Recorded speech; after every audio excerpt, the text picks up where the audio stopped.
बिस्मिल्लाहिर्रहमानिर्रहीम। Dear students, अब हम टॉपिक नंबर 11.2 और 11.3 ये दोनों एक साथ पढ़ेंगे। इसमें टॉपिक 11.2 है internal energy of a system और 11.3 है heat and work. Internal energy का सिंपल सा कॉन्सेप्ट है कि it is the sum of all kinds of molecular energies of a system.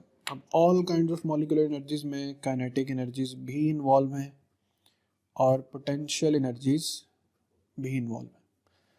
लेकिन इसमें अगर हम कैटेगराइज करें इंटरनल एनर्जी को on the basis of an ideal gas and a real gas, तो आइडियल गैस के मॉलिक्यूल्स में तो सिर्फ और सिर्फ ट्रांसलेशनल मोशन है। तो आइडियल गैस की जो इंटरनल एनर्जी है it is totally the sum of translational kinetic energy of the molecules. जबकि रियल गैस के अंदर अट्रैक्शन रिपल्शन भी एग्जिस्ट करती है। So molecules can have a translational, rotational and vibrational motion. तो इन तमाम एनर्जीज़ का सम इंटरनल एनर्जी है रियल गैस की, और ट्रांसलेशनल काइनेटिक एनर्जीज़ का जो सम है वो इंटरनल एनर्जी है आइडियल गैस की। अब इंटरनल एनर्जी और आइडियल गैस आपने याद रखना है, ये सिर्फ और सिर्फ टेम्परेचर डिपेंडेंट है। जबकि रियल गैस की internal energy temperature, pressure, volume इन तीनों कैटेगरीज पे डिपेंड करती। हम चूंकि इस चैप्टर में आइडियल गैस को डिस्कस करेंगे तो हम सिर्फ टेम्परेचर डिपेंडेंसी लेंगे इंटरनल एनर्जी की। इंटरनल एनर्जी एक स्टेट फंक्शन है, आप इसकी मदद से किसी सिस्टम को डिस्क्राइब कर सकते हैं। एक बड़ी अहम बात कि it only depends upon the initial and final state. यानी आपके पास एक प्रेशर वॉल्यूम ग्राफ है, या आपके पास इनिशियल स्टेट है या आपके पास फाइनल स्टेट है। तो इट डजेंट मैटर कि आप पाथ 1 से इनिशियल से फाइनल तक गए हैं या पाथ 2 से गए। Internal energy is simply the difference कि ये इनिशियल इंटरनल एनर्जी है और ये फाइनल इंटरनल एनर्जी है। अब यू एफ माइनस यू आई जो है ये आपके पास डेल यू के इक्वल हो जाएगा। तो ये सिर्फ इनिशियल और फाइनल पोजीशन पे डिपेंड करिए। जस्ट लाइक ग्रेविटेशनल फील्ड में जो पोटेंशियल एनर्जी है वो ज़मीन पर जो पोटेंशियल एनर्जी है और किसी हाइट पर जो एनर्जी है वो इसका डिफरेंस के इक्वल है। मतलब इट डजेंट मैटर कि आप किस पाथ से इस पॉइंट तक पहुंचे, इट ओनली मैटर्स कि आपकी इनिशियल पोजीशन क्या है और आपकी फाइनल पोजीशन क्या है।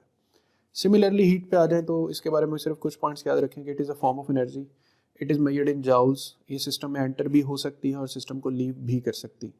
फिर इस चैप्टर में हम कुछ और इम्पॉर्टेंट टाइप्स ऑफ हीट्स पढ़ेंगे, स्पेसिफिक हीट, लेटेंट हीट, और हीट को हम क्यू सिंबल से डिनोट करेंगे। थर्ड नंबर पे आता है वर्क। किसी भी सिलेंडर में, चूंकि हम थर्मोडायनामिक्स में गैस सिलेंडर्स को मेंशन करते हैं, तो किसी भी सिलेंडर में जो पिस्टन मूवमेंट है उससे पता चल सकता है कि वर्क हुआ है या नहीं।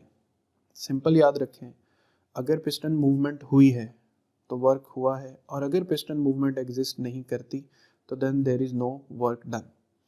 अब लेट से हमारे पास एक पिस्टन, एक सिलेंडर है, उसमें एक पिस्टन है जिसका एरिया ए है। अब ये पिस्टन अगर मूव करके एक डेल्टा वाई डिस्प्लेसमेंट कवर करे तो हम अब वर्क फाइंड करने के लिए जो मैकेनिकल फिजिक्स में इक्वेशन है एफ डी, उसको थर्मोडायनेमिक्स में चेंज करते हैं। फोर्स होता है प्रेशर इनटू एरिया, फॉर्मूला है P is equal to F over A. तो यहाँ से F is equal to P A. जो डिस्प्लेसमेंट है पिस्टन की वो है डेल वाई। तो अब एरिया और डेल वाई को हम मल्टीप्लाई कर दें तो area into another dimension we will get volume. Now work is the product of pressure and change in volume. तो इट सिंपली मीन्स कि अगर चेंज एग्जिस्ट करता है तो वर्क विल बी डन, और अगर चेंज एग्जिस्ट नहीं करता तो then there will be no work done.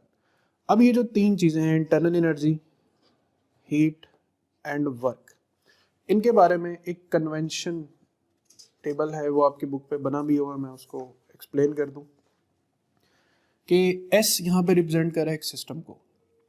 अगर तो किसी सिस्टम की इंटरनल एनर्जी में इंक्रीज आएगा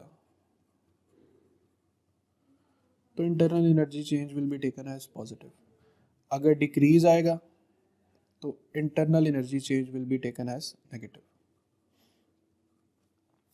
अगर हीट एनर्जी सिस्टम में एंटर होगी तो it will be taken as positive, और अगर ये सिस्टम को लीव करेगी तो it will be taken as negative.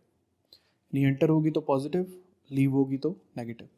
Work पे कन्वेंशन याद रखना है, if work is done on the system then it will be taken as negative.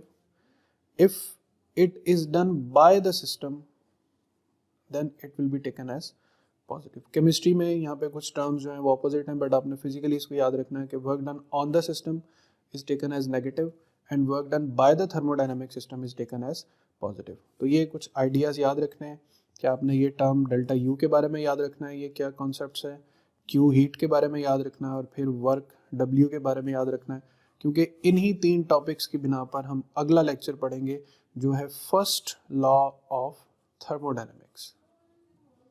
सो उस टॉपिक के साथ जल्द हाजिर होंगे। अल्लाह हाफिज़।